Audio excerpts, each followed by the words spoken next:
All right, so we are going to be going back to the idea of the donor search integration. So for today, I want to cover these four major things when it comes to donor search and how it's integrated into the Bloomerang product.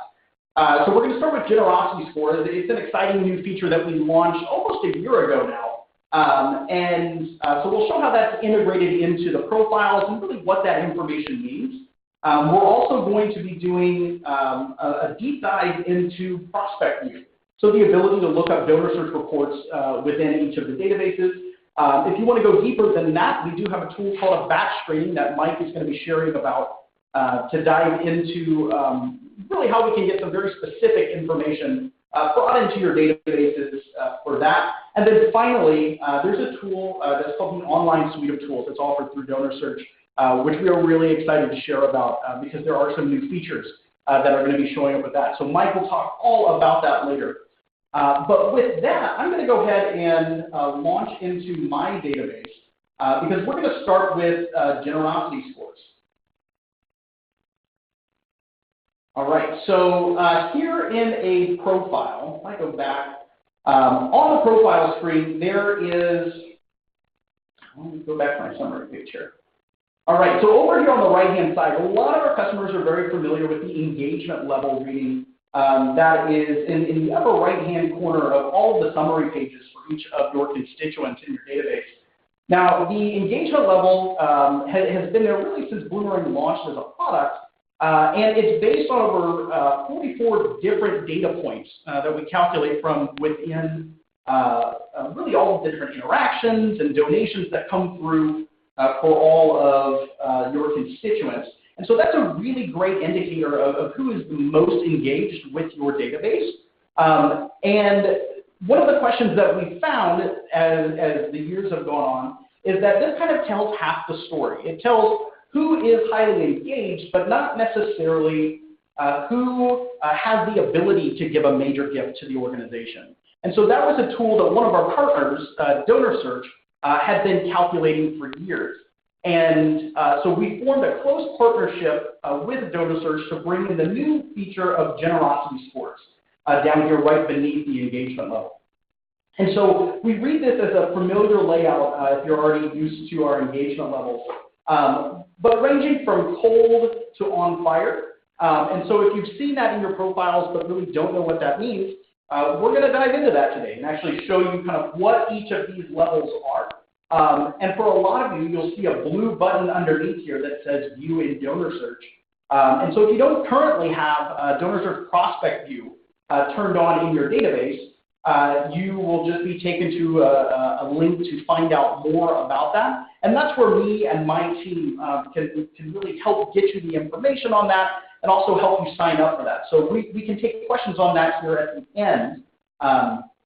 But with that, I'm going to have Mike chime in now to actually do a deep dive on once we click the View in DonorSearch button, what the report is actually going to be and how the information in there can be useful for us as we're going about the process of doing like a major gifts fundraising campaign.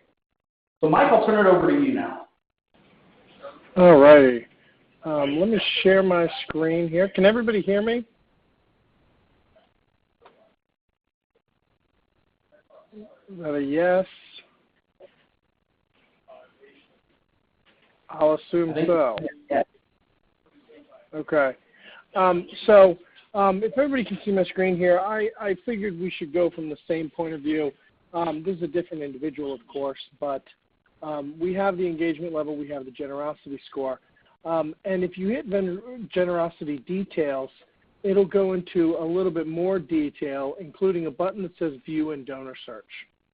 So I'll open that up. That's going to open up what we call our legacy profile inside of Bloomerang. So if you look across, there's three main sections of this profile. Across the top, you see this is the input section. It takes information from Bloomerang when you click that button and runs it against all of our databases and uses this input as a reference guide. Okay. The next section right here, this is our summary data field, right? And this is kind of a culmination of everything that we found.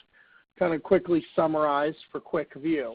The concept is that none of us have a ton of free time, right? So you can click the button, you look at the summary. If there's nothing there, you move on with your day, okay? But of course, if you pull up an individual like Kevin here, you're going to have lots and lots of information to go through, and I'll walk you through that. But the third section down here is the detailed section. This it provides all the detail behind that summary detail, or the summary data, and it'll walk you through individual pieces of data. Okay, so if we go up to the top, I'm not going to go through every line here, but if you certainly have questions, let me know at the end, and I'll certainly address them. But I want to hit the main points here. We start with 2 target asks. Okay, one is based on wealth, one is based on giving. Now, the industry standard for the last several decades has been to look at an individual's wealth, and that'll point to what they could potentially give. So our wealth score is 10% of their estimated net worth. So we know, based on our WealthX data set here, that he has over $1 billion of net worth. So our target ask is $50 to $100 million. Now, that's a great way to look at an individual and say this person certainly has money. But when it comes down to it, that's going to be wrapped up in his real estate, wrapped up in his business, wrapped up in a few other data sets that he may not be able to give. So we use that as an indicator of wealth, but we don't really lean on it heavily as something that they could actually give. Okay? What we do use more frequently here is the target ask based on giving. That's because we're able to identify individual gifts from all over the country that this person is giving. So we're telling you that the largest gift we have found him making is $1 million. So obviously he can afford to make a gift of that size because he's already done it. But more importantly, he is philanthropic enough to give away $1 million. All right? And as nonprofits, that's what we're looking for. We're looking for philanthropic individuals who are willing to give away larger sums of money. All right? It doesn't help that he's wealthy if he won't give anything away to a nonprofit in need.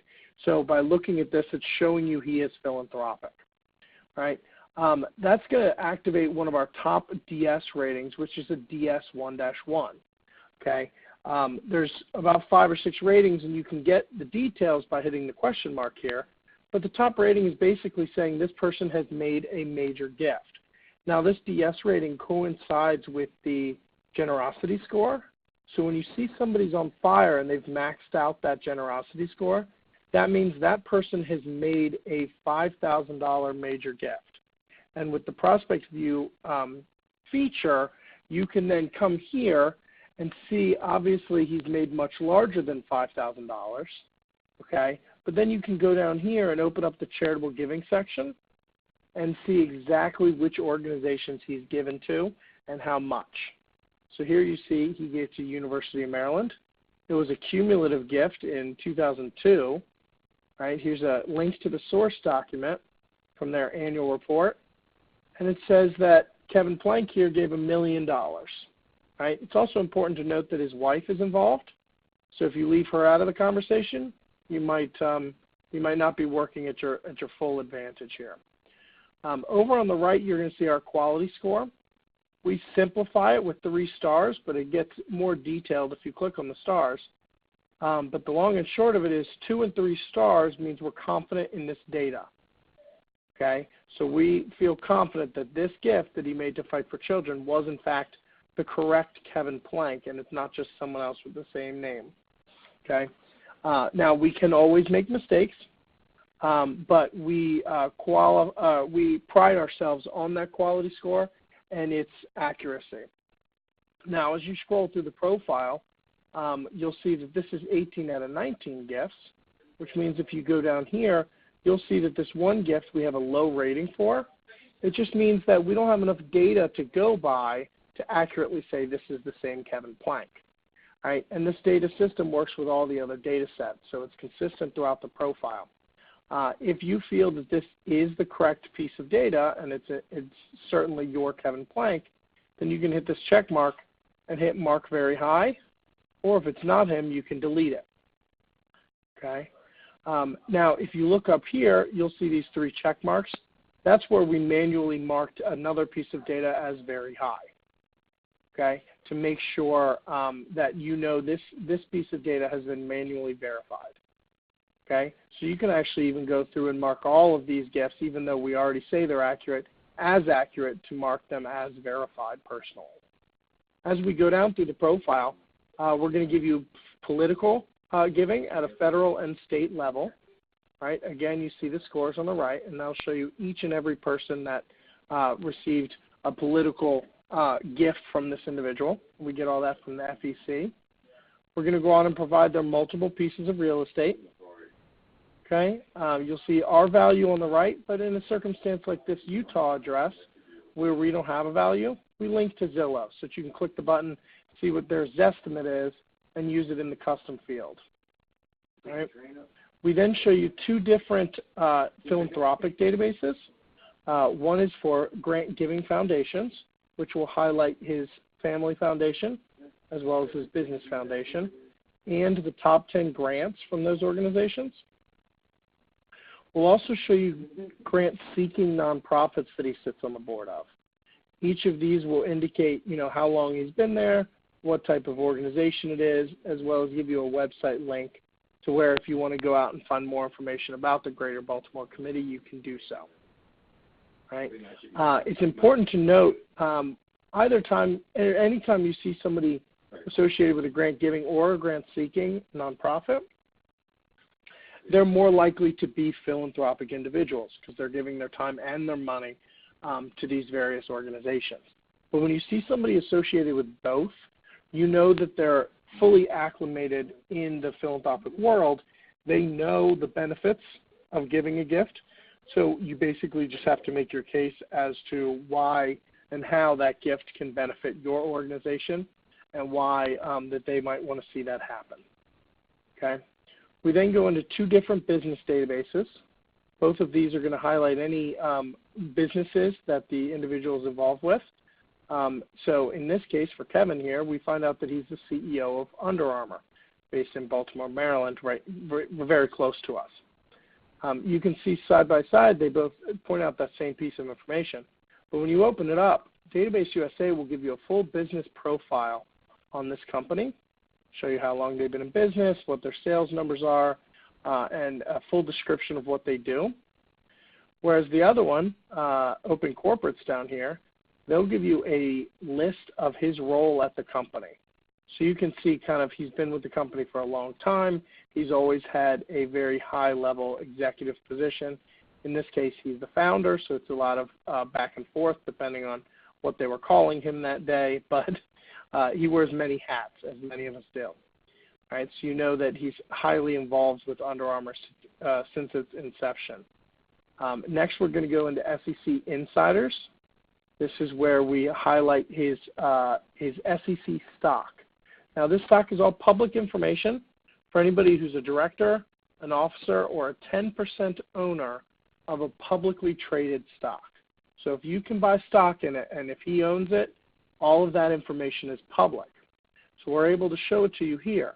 Now, it's important to note, obviously, from this number, he's very wealthy, and of course, he could give stock as a gift. But if you watch these stock symbols, let's say you're going to talk to Kevin in the near future about a major gift, you can start watching this stock symbol. And if it's going up and up and up, it's a great time to ask him for a gift. So get that appointment as soon as you can. If the stock starts plummeting, it might be better to hold off and talk to him next week when that stock is balanced out. It's going to be a direct correlation with his mood. I can assure you if he's got this kind of money invested in one stock, he knows what that dollar value is. So you can keep an eye on that. As we scroll to the bottom here, we also have a relationships and affiliations section. Right? Here you can look at the various organizations we found him associated with higher up in the profile. And if you click on them, this will show you who else is associated with those organizations. This is a great tool to identify other people that you may know that he's associated with. Because if you have a great relationship with Kevin, he can introduce you to Michael Lee here. If you don't know Kevin at all, but you do know Jason, Jason can introduce you to Kevin. Okay? So a little bit of relationship matching here, and you can kind of start building that relationship. Okay. Now this is the bottom of our legacy profile, but we also have a newer kind of flashier version of the same profile. So if you come up here to the action bar, you can hit switch to advanced. That's going to switch us over to our newer format, and the newer format has a few additional data sets that I want to point out while we're here. Okay, the first one being social discovery. Okay, you'll see that he doesn't have any because I've never searched it on this contact before. But what I can do is click Discover Social Media, and it's going to give me a list of his addresses, email addresses, and phone numbers that we've acquired or were provided into this program. Right? We can then hit search, and it'll go out and search each one for social media platforms. So the very first one, under his address, we're able to find his name, that he's the CEO of Under Armour, his title, job position over here under employment, as well as a recent update. And we have a Twitter feed. Okay, so that'll show you his Twitter account, and you can go there. So you can just click this button, hit Add to Profile, and now that section, once reloaded, is going to be added to his profile. So you can just add social media. If you are more familiar with his wife, as an example, you could search her phone number for social media and find it that way and add that to the profile as well, whatever you want to do. Okay. As you'll see, the rest of the databases are pretty much the same, except for at the very bottom we have a feature called Database USA Demographics. This is where we highlight some demographic data on this individual. Now, we pride ourselves on our accuracy throughout the profile. So we have a little disclaimer here that basically says this is demographic data. It's not designed to be quite as accurate as all the rest of the data here. So all of this data right here is on a household level. Okay. Basically, every time that you get a magazine subscription, or you shop with your Target Club card, or you fill out a survey to win that car at the mall, all of that data is put together and sold by all those various companies. So this is what happens when a company buys all that data from all those different companies and compiles it. Right? So basically, according to Kevin Plank and his address, this is all the information that the world knows about their family. Right? One example is a working woman. Right? They've achieved that tag. That could be from any of those various sources, but obviously it's not about Kevin directly. So that's about his spouse. So any of this information could be about him or his spouse or his children, but it's going to give you a general list of interest categories and topics that might come up when you're in a conversation with Kevin. Okay? So it's all available here, but you should kind of take it all with a grain of salt. You should not just assume that he's a gourmet chef. Okay? So that's our profile. Now, you can use the buttons inside of Bloomerang to create this as long as you have that Prospect View tab. That's going to create these profiles, and you can switch over here. We also have a feature called batch screening, where basically you can say, okay, I want this information, but I want it on everyone in my database, or these most recent 5,000 donors, or something along those lines. So Bloomerang will then export your data to us. We'll screen it all, give it right back, and you'll get this data on every single person in your database. And there will be a link to each profile placed back inside of Bloomerang, as well as those data sets that we showed you previously. That's the full suite. That's going to give you this information on everybody. The other offering we have, like they said before, is the online suite of tools. If I pop up a link and log directly into our website here, we have a lot of data here that doesn't make it through the Bloomerang API. So I'll log into my account directly here. This is going to show you our full suite of online tools. The first tab that I have it set to pop up is the integrated search. So this is how the rest of our clients do their manual one-by-one lookups. Right? And you could do a lookup here too if you had somebody that maybe isn't in your database yet, or you could search somebody that you just met at an event and kind of determine whether they're worth adding to your Bloomerang database, that kind of thing. But all these tabs on the left will give you different ways to search through our various data sources. So if I start at the left here, I'm just going to give a quick example of each one. The gift search will allow you to search any kind of charitable giving made by a governing body. So not something like an individual's charitable giving, but if we follow the example we were looking at before, we could type in Under Armour and see everywhere that his company has made a gift. All right, so if you want to deep dive into Kevin and his everything he has, you could search his family foundation, you could search his company foundation, you could search his company, and with the various filters, you can see that he's made $3 million gifts to Wounded Warrior Project and 2 to Fight for Children, or 1 here and 2 there. So this will indicate, obviously, they're giving very large charitable gifts, specifically to human service organizations. He's got another one to University of Maryland, just like his direct charitable giving, and then a few more, or 1 more human services, and then a couple of education. Okay, so you can look through this and really get a feel for the company giving. Maybe it's a good idea to talk to him directly about a personal gift, but maybe it might be best to talk to Under Armour about a corporate gift, depending on how everything aligns. We also have a tab here, the Prospect Generator, that'll let you look through those same data sets for similar organizations. So just if I grab an example here, let's assume you're an animal-related organization in Alaska. You hit search, and let's say that you are the Alaska Zoo. You might want to know who's donating to the Alaska Sea Life Center, the Alaska Bird Observatory, and so on. So you can pick one of these records and see a list of all their top donors and the size of the gift and the year that the gift was made. Okay, now each one of these is basically a digital copy of an annual report. So if you look at these and these aren't what you're looking for, then you can kind of just step back, grab a different example, and look at a new list. Okay, but the concept is here that we're presenting to you a list of donors who are giving to animal-related causes in Alaska. So if that fits your build, perfect. Okay, and as you can see, we have a wide variety of categories that cover almost all nonprofits. We can do a search by state or by zip code within a certain proximity. Okay, and you can look for an example, an organization name. So I talked to an organization this morning that was a Lutheran school. So for them, they would look for education in their state, and then they typed in the name Lutheran. So they specifically got Lutheran educational organizations in their area. And then they were able to see a lot of donors that they already knew, and some donors that they had never heard of that they now want to go out and qualify. Okay? So that's going to find you new donors. It's going to find individuals, businesses, foundations, everything. Okay, whoever these organizations thank for a gift.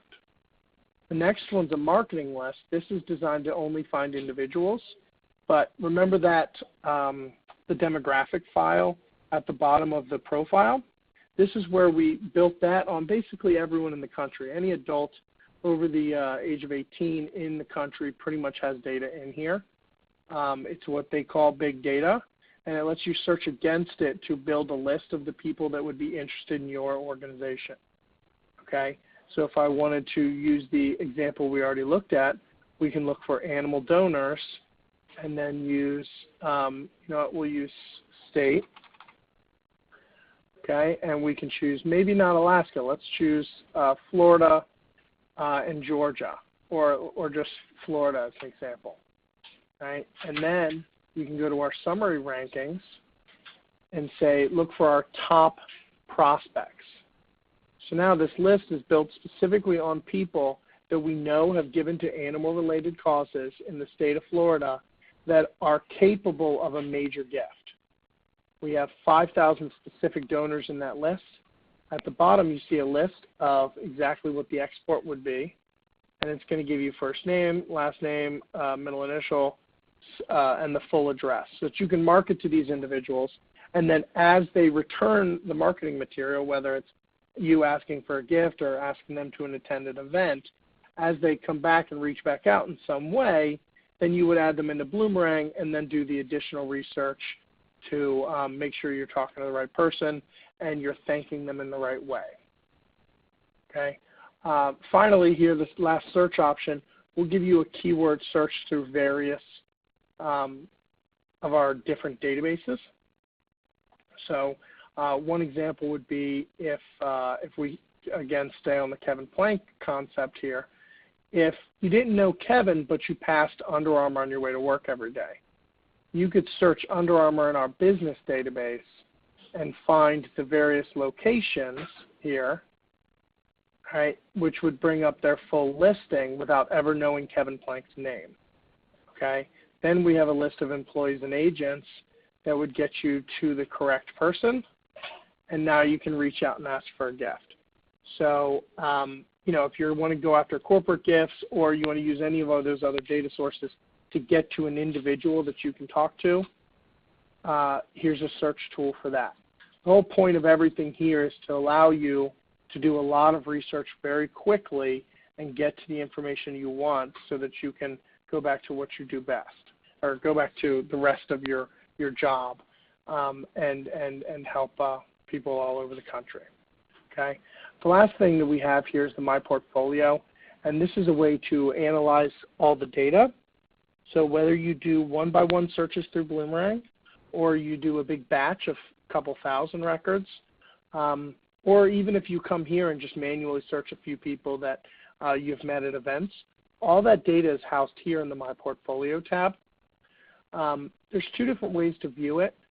In one, the table view, this is where all the data is side by side, and it's a ton of data. So while we do put a lot of data back into Bloomerang, we're not going to put everything in there because it's just too much. So this will allow you to sort and filter on all the data sets and really use the data to its fullest potential and identify the people that you're trying to identify. Okay. The other way is what we call the executive analysis, and the analysis view right here. That's going to basically look at the totals table. We looked at the totals table. We looked at what people were using it for, and we used the most common filters from that to design a series of charts that will highlight that information. Okay, so if this is a good example of what that batch screening would look like, and the benefit that you could view on your whole database across the board. So if this was your file, you could easily say, okay, 22% of my file is making major gifts already. You can click into it and see their names, or you can come up here to our chart and look specifically at those individuals, but break them out further by their relationship with your organization.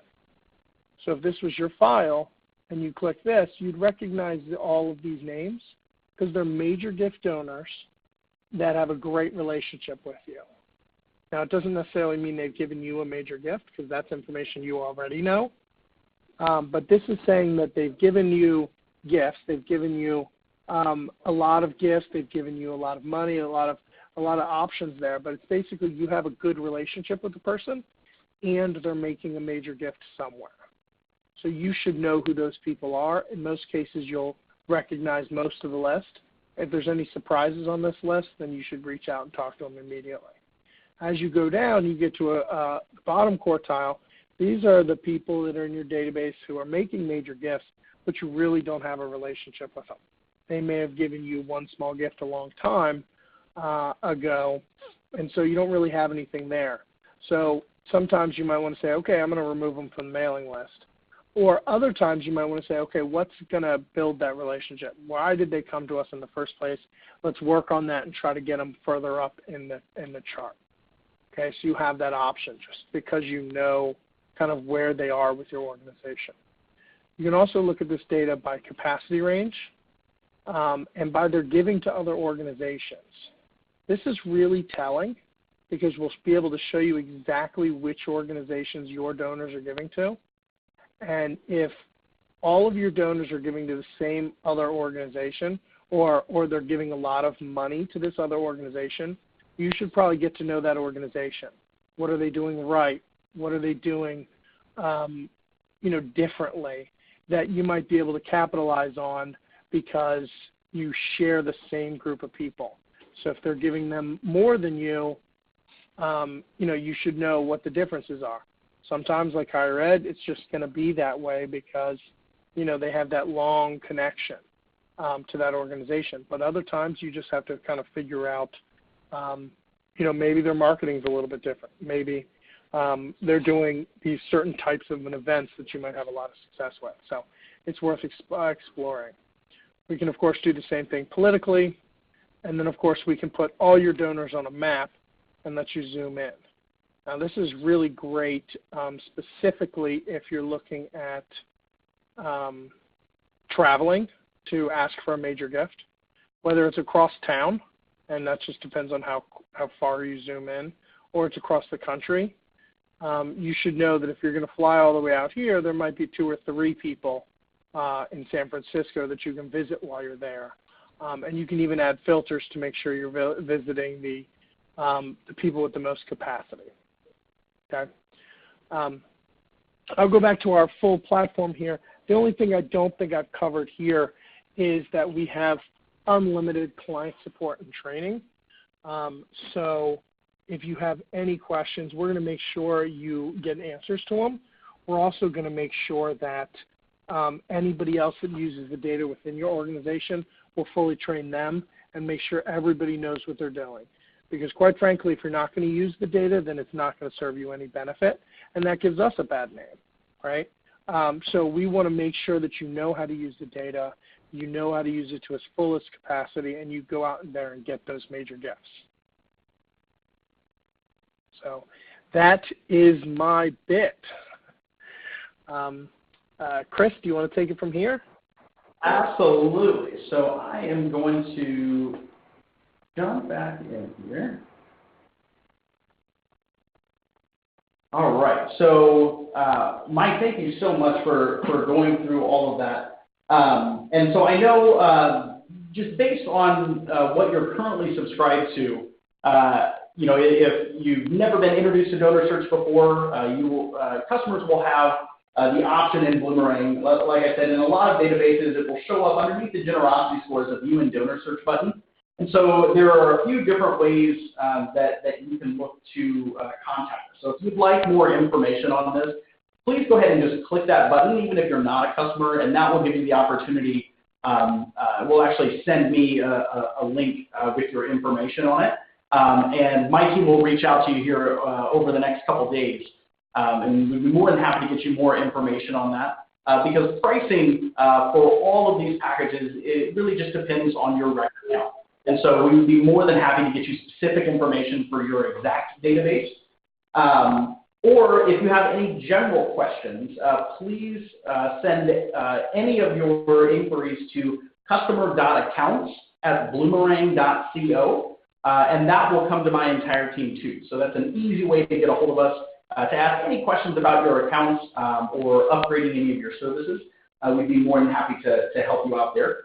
And so, like Mike was saying, there is the ability to do prospect view, which is the lookup for all of that information. And some of you might have been asking what this view generosity details is, because I know in my demo database and in Mike's demo database, this button shows up. So this is the button that if you have a batch screen, and DonorSearch is to perform that batch screen on all of the records in your database, whenever you click this information, what we're going to do is the list of people, of constituents that we run through the batch screen, we're going to pull in these custom fields here, which are the actionable items from the full DonorSearch report on each of them. And so then you can actually run reports within Bloomerang. So if you wanted to run a report on everybody in your database that has a well capacity of $2,000 or above, you can now do that through a simple Bloomerang report because it's brought in as this custom field here in the generosity details section.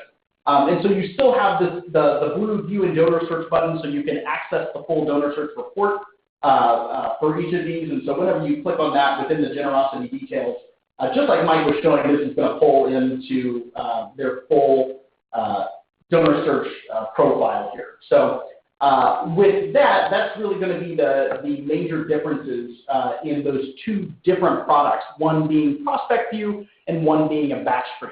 And so with that, those are the two most popular products, but just like Mike was demonstrating for us, there is the ability to do online suite of tools. And so if you would like that lookup tool, that is available as a standalone option, or with a lot of batch screen options, that is included as part of that as well. And so if you're interested in pricing on that, like I said, please feel free to click on the blue View and Donor Search button to contact us, or customer.accounts@bloomerang.co. So with that, I'd like to thank everybody for tuning in today to the webinar. And if you have questions, now will be a good time that we can transition to actually chatting out questions. And so I know I have other team members that are here too, and we're monitoring that field. So if you do have some questions, let's take a brief minute to pause here so you can type those in, and then I'd be more than happy to field a few questions for everybody.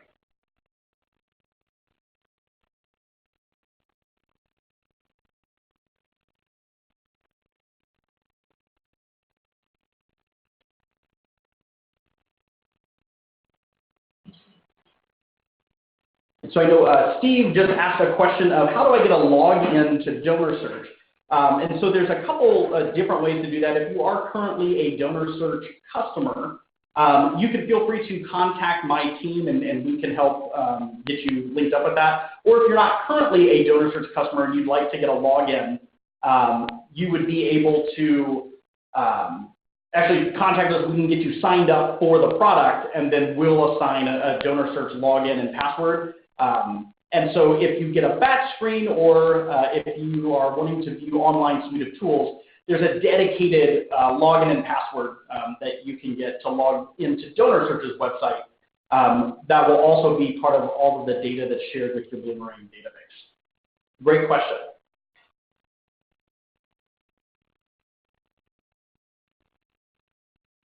So Jenny, just to clarify, she asked the question, who specifically should we email about getting a DonorSearch login and password? Again, you can send those requests to customer.accounts@bloomerang.co.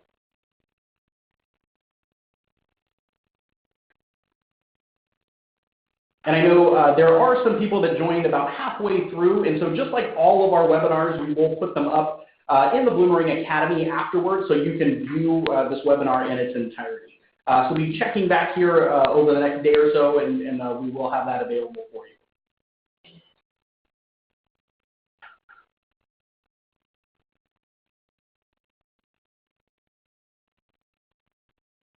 All right, are there any other questions? Paula, thank you for putting that email address up there.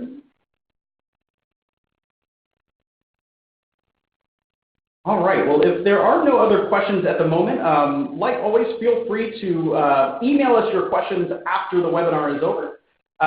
And with that, thank you all for tuning in today, and it's been a super fun time hanging out. Yes, thank you all for joining us.